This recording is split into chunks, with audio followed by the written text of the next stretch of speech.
வருடந்தோறும் சிறந்த நபர்களுக்கு பத்ம விருதுகள் வழங்கப்படுவது உங்களுக்கு தெரியும்.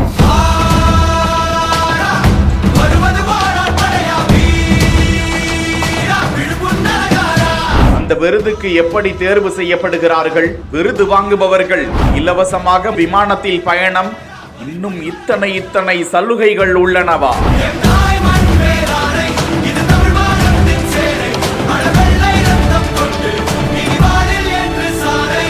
ஆனால் விருது பெற்றவர்கள் கௌரவத்திற்காக லெட்டர் பேடுகளிலோ அழைப்பிதழ் அட்டைகளிலோ விளம்பரப்படுத்திக் கொள்ள கூடாதா? பத்ம விருதுகள் குறித்து சுவாரஸ்யமான தகவல்கள். இந்திய அரசு 1954ஆம் ஆண்டிலிருந்து தமது குடிமக்களில் பெரும் சாதனை புரிந்தோருக்கு பாரத ரத்னா விருது வழங்கி கௌரவம் செய்து வருகிறது. அதுதான் இந்தியாவில் வழங்கப்படும் விருதுகளில் உயரிய விருது.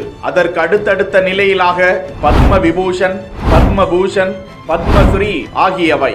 பாரத ரத்னா விருதுகளின் எண்ணிக்கை ஒரு ஆண்டில் அதிகபட்சமாக 3 நபர்களுக்கு மட்டுமே வழங்கப்படுமாம். விருது அறிவிக்கப்பட்ட ஆண்டிலிருந்து இப்போது வரை 53 பேருக்குத்தான் பாரத ரத்னா விருது வழங்கப்பட்டிருக்கிறது. அந்த விருது வழங்கும் போது அதற்கான சான்றிதழ், பதக்கம் வழங்கப்படுமே தவிர ரொக்கம் ஏதும் வழங்கப்படாது.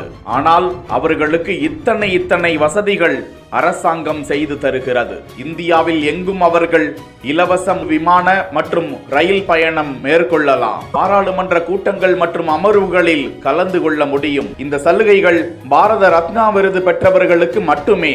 2வதாக பத்ம விபூஷன், 3வதாக பத்மபூஷன், 4வதாக கலை, கல்வி, தொழில், இலக்கியம் உள்ளிட்ட பல பிரிவுகளிலும் சிறந்து விளங்கியவர்களுக்கு பத்மஸ்ரீ விருது பிரதமரால் அமைக்கப்படும் பத்ம விருதுகள் குழுவால் தேர்வு செய்யப்படுகிறார்கள்.